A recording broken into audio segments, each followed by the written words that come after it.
Salam, hormatly yurttaşlar. Bugün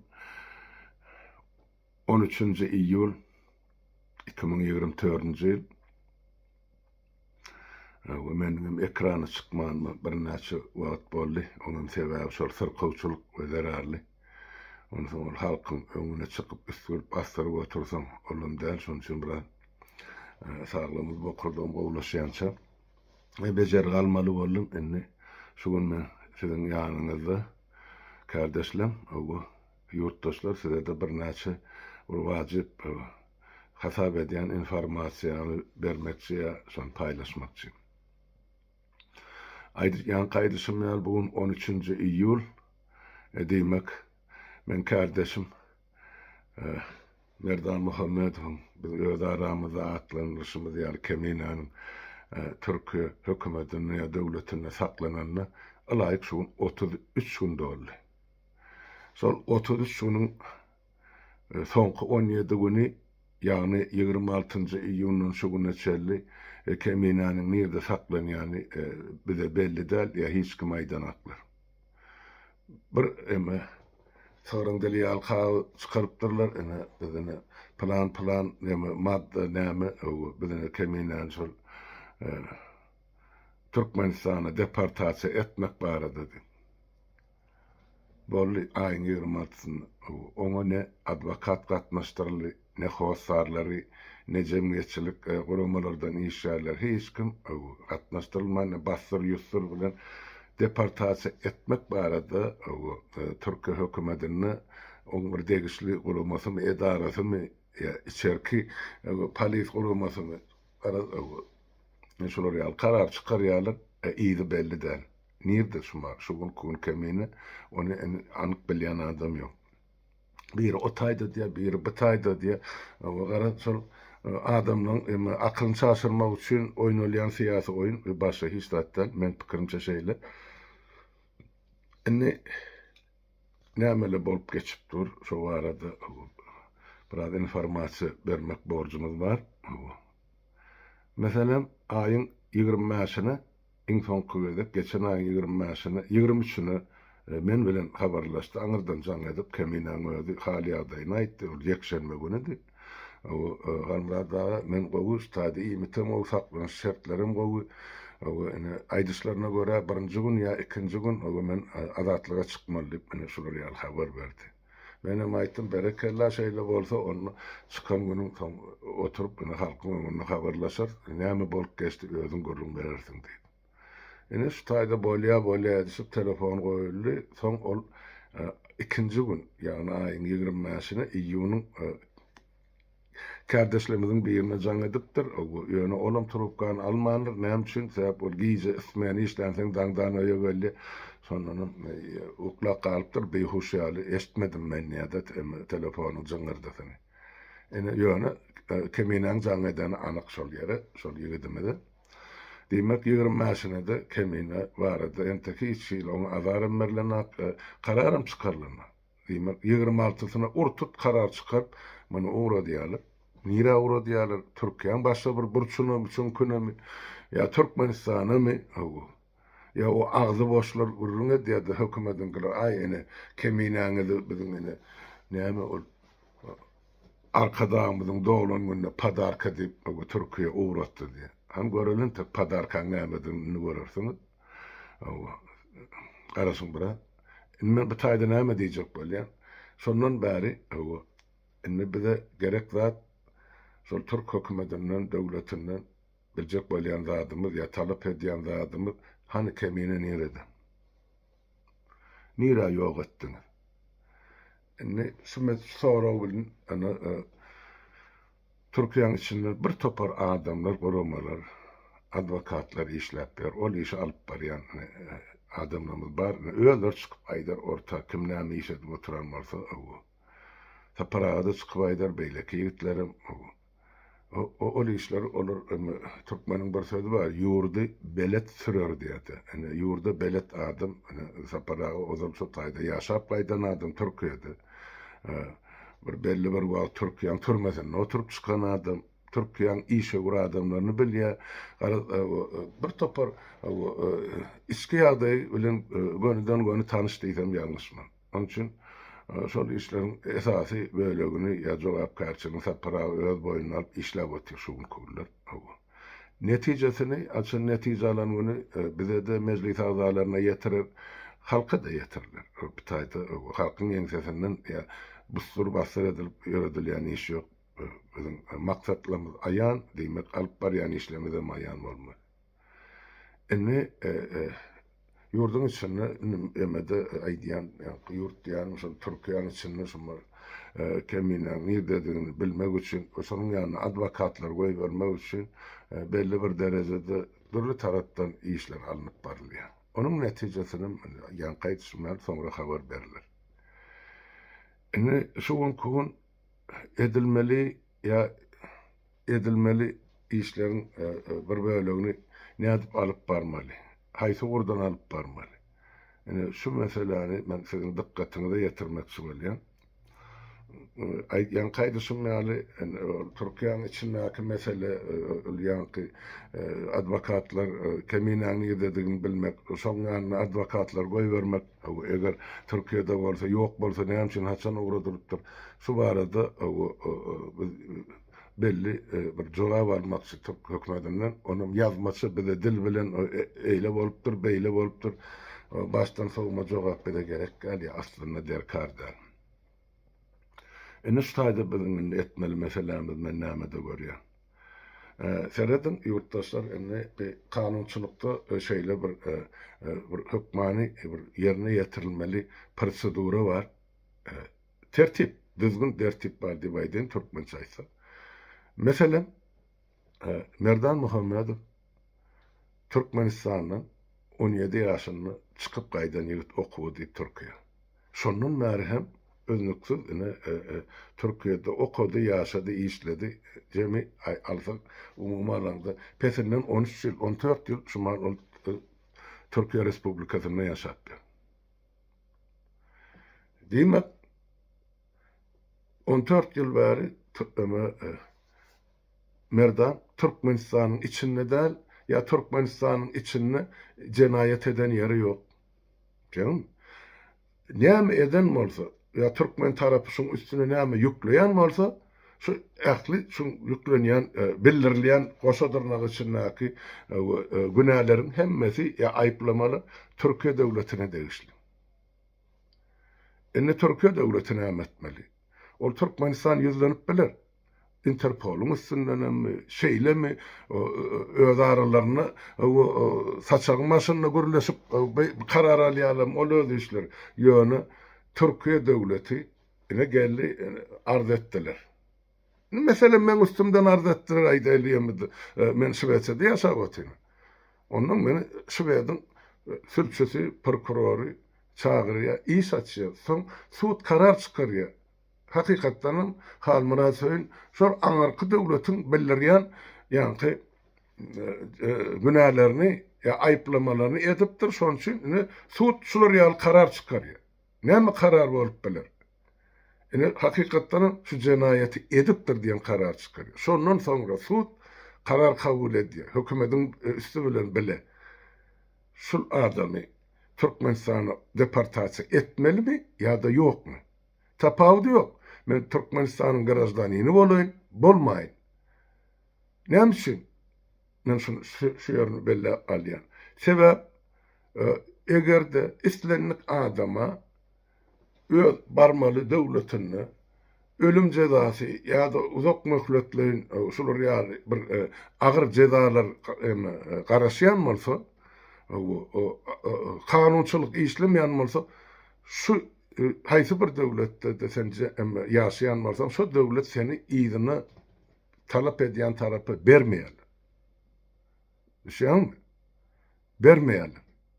Sebäp o döwletde sana ölüm jezasy garaşýar. Hökman ol ölüm jezasy ol kanun boýunça bar diýip aýtmak gerekken. Ölüm jezasyny kanunyň daşyndan berýärler. Türkmenistanyň her ýyl türmelerde näçe adam öldürilýär.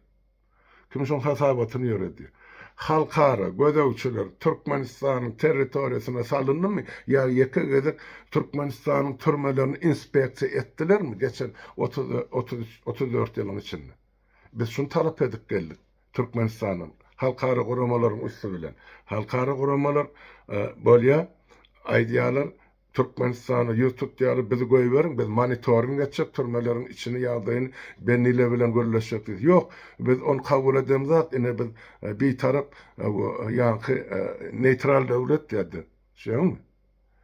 Ondan onun içine girilmese, halkara kuramalarım görüp dur, Türkmenistan'ın türmeleri bağışlan o ertek var, garran yol varsın, kovukta yatışı yani. Şu kovuğun içine giriyen iz vardı, çıkyan iz yok. Türkmenistan'ı akıdıllı tutullu diyen adamların adı özü bardı. Yani şu taydan hiç yıl haber yok. Ya çıktı şolur ya ne emmalı. Kuyağı açan yani. Olur şol oyun oynayalar diktatörler. Öz aralarına ya hükümetler bilen ya yürüyte giydiğin kullukla bilen. Şunun için Türkiye devleti özünü demokratik ve dünyevi devlet dip hasap edýän bolsa, halkara kanunlarynyň aşagyna gol çeken devlet, şonu şol borcuny ýerine ýetirmäge borcu var. Diýmek, bizim keminämiziň, ýagny Merdan Muhammedowyň işini açyk suud garaşygyna alyp barylmaly şu taýda. Suud diňlenşiginde. Türkmenistan tarapy ugru diýe öz wekilini berden Türk tarapyndan keminäniň hosarlar gatnaşýar şu prosese, keminen adwokatlar gatnaşýar, jemgyýetçilik guramalar gatnaşyp bilýär, insan hukuklaryny gorýar. Sebäp Türkiýe dünýäwi döwlet hasap edilýär. Şoňmy? Şoň üçin Türkiýe turistlaryň diýman gatnaýanyň bir sebäbi, sebäp Türkiýede insan hak hukuklary, kanunlary berja edilýär ýa ýerine ýetirilýär diýilen düşünje bar.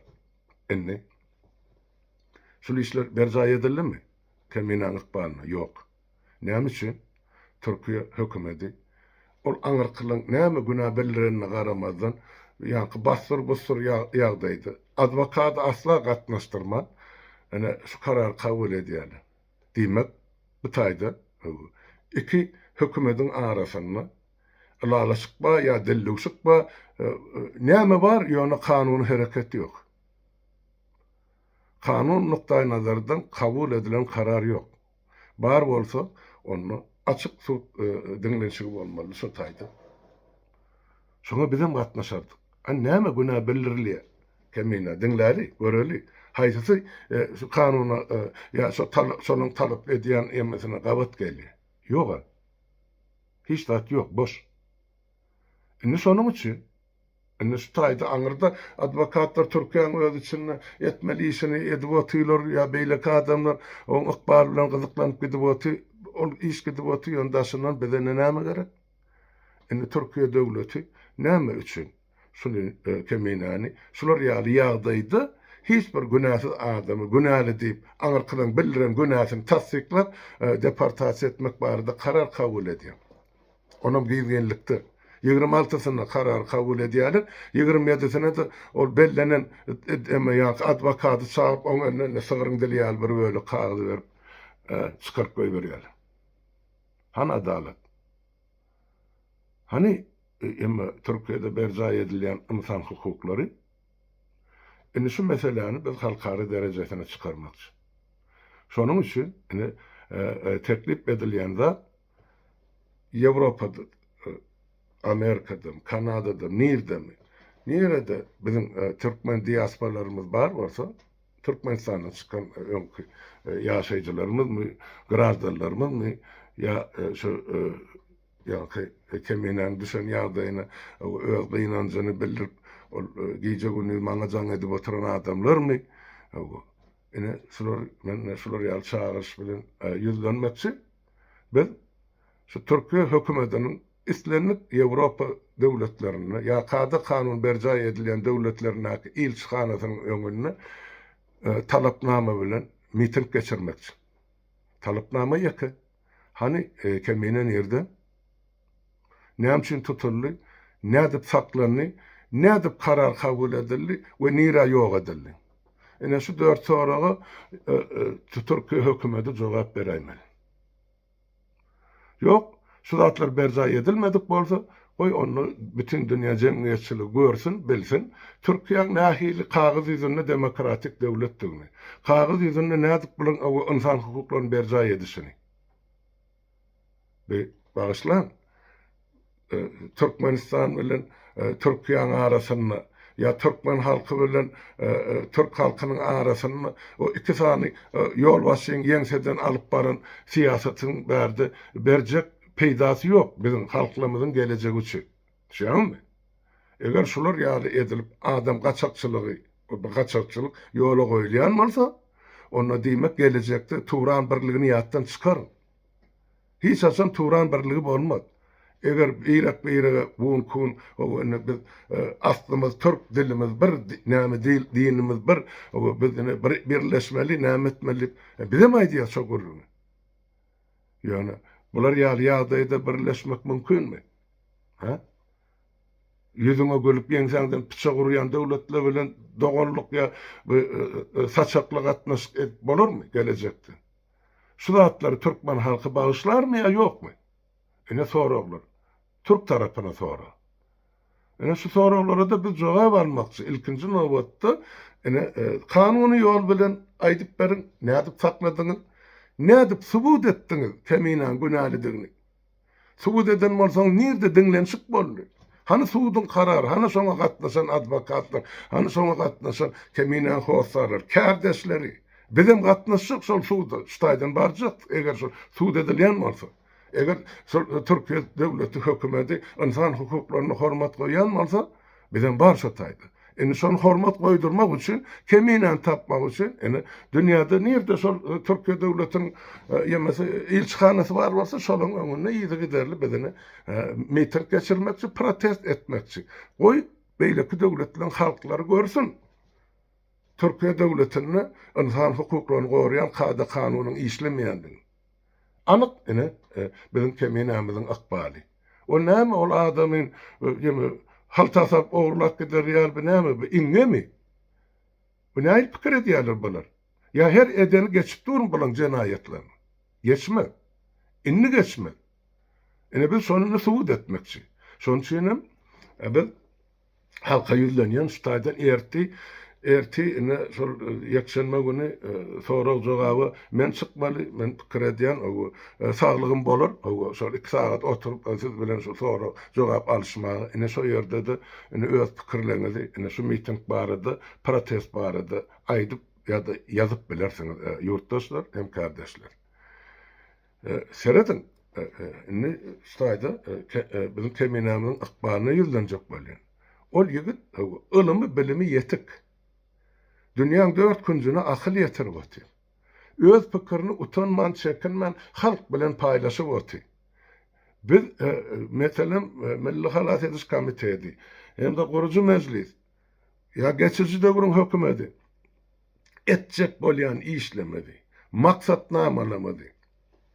Açyk goýup otyrsa halkyň we jemgyýetiň öňünde. Şolaň nämesi ters? Nämes insan hukuklaryna ýa-da döwletiň kanunlaryna garşy gelýär.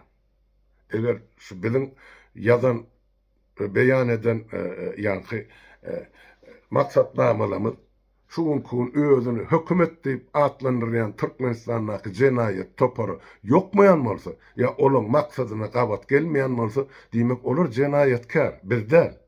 Olar jenaýetkar. Olar halkyň, jemgyýetiň, döwletiň garşysyna işläp oturan haramzadalar. Men şonuň üçin ştaýdan aýdýar. Eger biri ine aýdýar da hemine diýär, paýy söwüpdir diýär hökümete diýär. Birinciden o taýda hökümet ýok. Olar häkimeti basyp alan ine jenaýetkar topar. Olaryň getirip ine ýa-da döwletiň başyna goýan Moskwa, Kreml. Olar halk saýlap goýanaga. Onsoň näme üçin olaň halkın saylamadık adamlarını ya aýdaýly halkın ynam bildirmedik adamlarını biz hormat goýmaly. Näme üçin döwletiň baýlygyny deger degmedine muhtuny islenip döwlete çykaryp oturan adamlara biz hormat goýmaly. Aýdyn. Adalet nerden? Şu zatlar barıdy.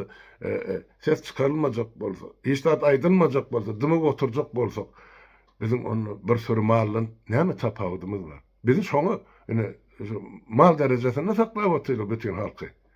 Bir ýyllar, 10 ýyllar, onlarça SSR yıkılır ver. Ondan öňüm SSR ine sağır sağır sağır edip ine Türkmen halkymyzy. Ondan öňüm 73 ýyl Sowet zamanyny, ondan öňüm ýene de ol 1881-den bäri ine Ors imperiýasynyň aşagyna sakladylar. Türkmeniň gözüni açyp gören güni görge. Aýdýar bize diýe, Orslar diýe, ine diýe döwlet berdi diýe, ilm berdi diýe. Hani? Tualet gurup berdi diýe. Tuvaletlerine ma görkezip otyr bu gece günü. Şo mu gurup beren zatlar? Ondan ozal Türkmen ayak yoluna gitmän mi? Hajathanasy ýokmy? Milletin medeniyeti ýokmy di? Ha?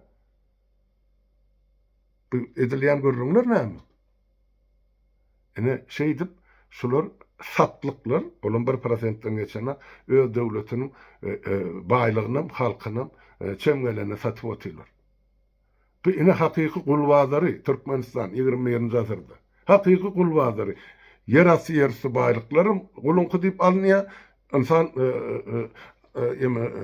resurslarym gullyp ana daşary ýurtlara çykyp gul derejesinde ullanylýar. Isle Türkiýede bolsun, isle Orsiýetde bolsun, isle Belarusda bolsun, ýene bir ýerde bolsun. Nire çykarylýan bolsa Türkmenler şo ýerde gulgurnak derejesinde ullanylýar. Şol ýerin halky bilen deň derejede şularyň ne haky bar, ne hukuky bar. Ne de aýlygy bar, ne de güllügi bar. Ine şu zatlary biziň keminämiz anyk açyk aýdyp geldi. Enne diýmek, ol şol öýüdi içinde näme? Halkymyzyň geleceği üçin, täze Türkmenistan üçin ine şular ýaly jepalar çekdi. Enne şu gün gerekli çemse diýilen bir söz bardyr. Indi kemini öz etjegini halk üçin, döwlet üçin, watan üçin edip otyr, ederim. Ýöne halkyň indi şoňa öz gedegini, öz derejesini jogap berekedi gerek. Şol adamy gorumak gerek. Tep ol adam Türkmenistanyň gelejegi. Täze Türkmenistany dolandyrjak ýolbaşçylaryň biri şol. Indi şu ýerde de halk şu ýagdaýda bir park ya bir perway oturjak bolsa, onu şu ön kaydırlanma. Şol sizin ağırlığınızı onun has şartlykda gelir. O näme aýtdym? Şu gidişine geçse Türkmenistan ýen döwlet garmy. Ýurdu daş töwerekdäkiler o ödemlägi hukmuna geçip alyrlar. Üstüne halkam ýok ederler. O eýem edilip otyr. Halkymyz biziň ajaly buýrulan millet diýip ýüzlerçe gezek aýtdym. Şunu bilibem, şunu görübem, onunla o yurtta, bu yurtta, 5 gün döwran süreli soňun kim görüpdir diýip ýaşap beren adamlara ýüzden ýanştaýdy. İýdiňiz ýokdur. Size iýdiňize garaşak adamym barmy? Sizi kabul etjek döwletim, hökümetim ýokdur. Eýem şo gurrunlar edilip otyr. Näme üçin Türkmenistan şunça baýlyk bolmaly, bizde bolmalylar. Onu Türkmenistan'a diýip düşünýär. O şoň üçin halkymyz boşýar. Ýöne oň üçin halk ýok, ýurtdaşlar. On edip oturan ene ýanky iksan aly samsyk on öňe ýanyna ene ol gyrçagyň yetimçesi. Şonuň hemmesi Kreml tarapyndan oturdular. Halkyň saýlan adamsy ýok şu taýdy. Şonu 30 ýyldan owrak aýdyp geldi. Hani aýdyn indi. Şu çukura nädip düşdik? Düşnükli, onu aýtdyk. Şu çukurdan nädip çykmaly? Ene şu aýdynlygy görkezýän ýigitleri, gyýylary, gelilleri, adamlary, onlar bir direk bol, himayet bol, şey diýip bir ýagtylyga çykmaly. 3 nesili, soňky 3 nesil düýbünden ýatyrdylar. Şoň başdan ýatyrýar oturdy geraýyn bilen. Sonra bir hazır tramadol oturtdy. Soň bir ýurduň içine ılym dolu ýatyrdylar. Absolut ılymam ýok, bilimem ýok, medisinada ýok, bejergide ýok, hiç zat ýok, halka hasabatym ýok. Nirden geldi, nirden çykdy. Eger ne bulan bir öz döwlet bolmaly, bir öz döwlet banky bar. Ne de bulan döwlet kursy bar.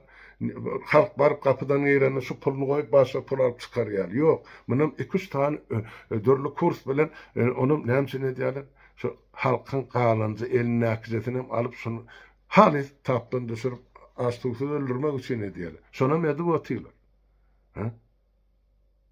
Görüň seredin. Aşgabatdan 100 kilometr daşyna çykyn seredin. Milletin durmuşyny. Ene şol biziň hemmämiziň geleceğimiz. Erti olan bolmaz. Hep de urakdaki devletler değişin gıcak otu. Ne ataloglu yok adandan son devlet ödarlarını dargatacak. Ne yurdun daşından bar şumal yurt bizimki 52 trilyon dolar bizimki dip çıkış ediyen bir adam var mı yurdun içinden? Aydın. Yok. Siz kördekin saklayar. Yani şol baylığı hasaplap bilen devletler var daşta uğraktı. Sonra eyyam Türkmenin ağzından hakkı var. Biz imellip eyyam plan dedi oturan devletler var. Düşüneyin şunu. Yurttaşlar. Beyle de var bir perva bir park bolmaz. O sizin özünüzün geleceğiniz, çağalığınızın, aktıklarınızın 70 nesilimize yeterlik otayda baylık var. İşlemen yatanızdadır. Siz hakkını tutup işletmeli beyleki devletlerin adamlar. Hani Dubai'de işlep böyle bütün dünyadan gel. Hem mesela şu Dubai'nin sonra bir pencerenin içine halkını daşından gelip milyonlap adam hizmet edip otu. Ne yapsın? Dine sonra nevti olan için. Bizdeki baylıkları sanap anırsına çıkarıyorlar.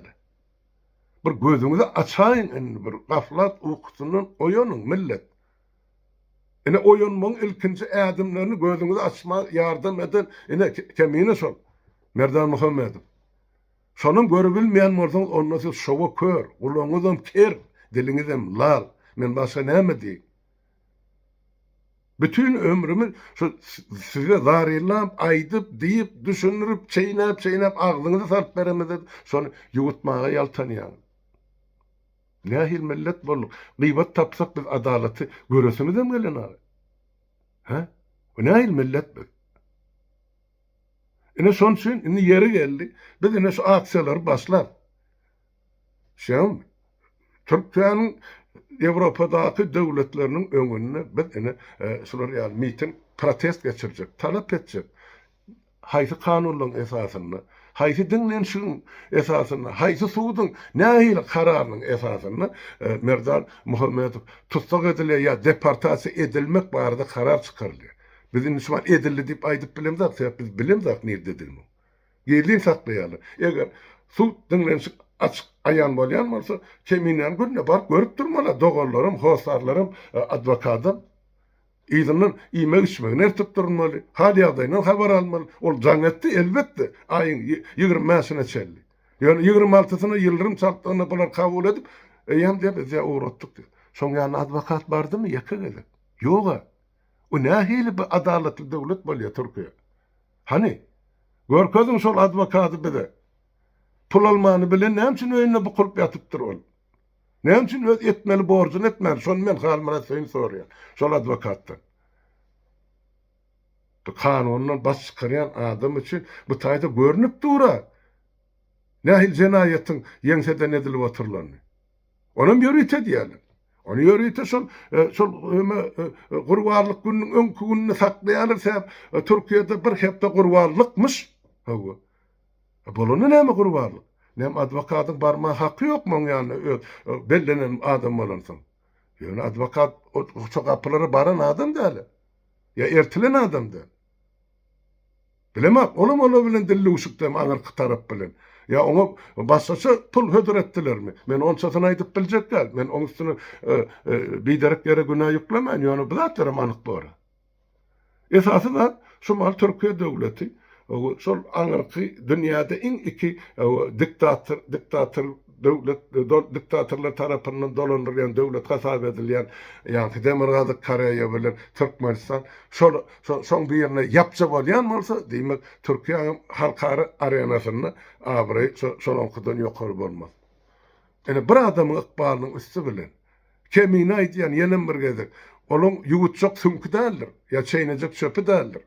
On ilmi bilmi derecesi abray olonkudan bütün Türkmenistan hükümetine alındı. Ahlisine alındı. Ahli pudo, ahli minister bilen alanda keminen dırnağını degene. Men size şonu aýdýar. Onun için görüş inne başlan ya. Şol men aýdýan Türkiýede ýekece hereket etmek gerek. Keminen gorap, miting etmek gerek. İlçihanymy, yenesimi eger goloynu da barman. Ol diňe provokasiýa bar. Ol diňe 20-nji 21-nji ýyly adamlar tutmak üçin barın otak, barın görnüň, goragly ýere barman diýip näçe aýtdym. Bardyňyz, näme gördüňiz? Bir adamlar tutturdular. Birim surat aldırdılar, so mitinge gatnaşýan ak ýürekli adamlary. Üçüncüden onun içinden iki yekesine kaçıp atalı almak için öğlerini körabırı yasama iskustunu. Şular yani hukuk borucu da öğrettiler. Yani ecir çekerler. Kimin inamı ecir çekkenine yurda varamızda hem de çıklar açık. Ayağın açık, öne çıkar, orta çıkar. Şunun için aýdýar, biz illüstrasiýa etmeli hukman. Ya KGB'nin arhivlerini açmalı. Açılarım, adamla jogap karşıda çekilerim. Gat arkayın onun bugün o keminen yağın içinden kal soğuranı alıp akidersi. Yani görülsüz nahil akidiyanları. Siz aýdýanyz şu taýda yalakalar keminen bizim näme hörmetliğimizi dowlan gününe sowgat edip akidip berdi. Yani bir Türkiýanyň näme bir goranmak ministeri. Durberin. Ondan sol Türkmenistany özüň hökümet diýip atlandyran haramzadary bar. Şoluň hemmejigini wagty gelir keminen dowlan gününe bir sowgat diýip goýşurar. Onuň çekçek jedatyny özleri görür hem biler halkym görür. Men şonu aýdýan. Şoň üçin watandaşlar, kardeşler öz pikirimizni ertin edip bolsa başla nesip bolsa ertin ekrany çykan aşam şu taýda öz pikirlerini tekliplerini aýdyp bilersiňiz, ýöne öz pikirlerini şu çykyşyň aşagyna da ýazyp bilersiňiz. Men görüp soňra ertin soraglary da jogap berer ýaly gyfga-gyfgadan. Hemmäňizi halkymyzy, ýurtdaşlarymyzy keminanyň goragyny şu ýerde mitinglere çykmaga çagyrýar. Ýurdun daşyny. Ýurdun diýen Türkmenistanyň daşyny hem ýa-da bir Türkiýanyň daşyny. Türkiýede o taýda miting edip aljak demem galamyz ýok. Gördük özün. 20-nji ýylyň maýynyň ahyryny miting geçirmedik. Ýadyňyza düşýän bolsa. Onun naşmyň sany maýkada taýýarlanyldy. 20-30 müň adam öz razylygyny berdi şu tak çykmagy. Näme etdiler? Türkiýanyň içeri işler ministri ne Covid bar, näme bar, ýygnak geçirmäge, miting geçirmäge gadagançylyk girdi ýanydy. Onun üçin edilen şu bede türkmenleri şu taýda miting geçirmelik üçin edilen kabul edilen karar diýip tapýan men. Yok, başgaça bolsa onda näme üçin şondan 2 ay geçmäke ýa-da Azerbaýjanyň illeşleri Türkiýede miting geçirýärler. Ermenilerin karşısına, Orsun karşısına. Olara bolýa, Türkmeni bolana. Näme üçin bu taýda döwlet ýa millet arasyna açýarlar. Eger biz hemmämiz türk döwlet, türk millet bir turan bolýan bolsa. Näme üçin Türkmen halkynyň aladas edilen? Näme üçin Türkmen halky şu taýda açdygy ýagdaýda ýesi gyrylyp ýaty? Näme üçin 60 goly ýigit şu taýda zäherlenen arakdan wepat boldy? Näme üçin şol iş anlıp barılmadı ya şol iş barada hasabat berilmedi. Kim günahkar? Şu aňarsynda kimler dur? Şu neçeli yerden ses çykka, emma Türk tarapyndan ses çykana. Näme üçin? Bir adam ölüni Ýewropada gidip ýatan ýanky iş açylýar.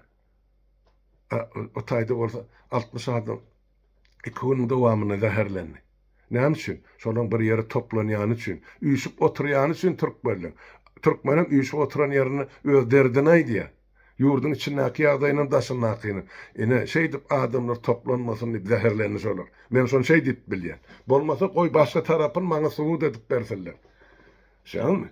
Ene şey diýip biziň halkymyzy gyrgynçylyga berle. Men aýtdym näçe biz bir ajaly buýrulan millet. Eger şu taýdan özümi başly baratly bir sürep aýaklaryny öz hak hukukymyzy watanymyza toprağymyza eýe çykmasa erteki günümiz ýok. Ýok, ýene bir gezek ýok. Siz aýdýan şonu. Ýok, watansyz ondan munna ýygyp dönüp ölüp gitjek bolsaňyz müň ýaşaň.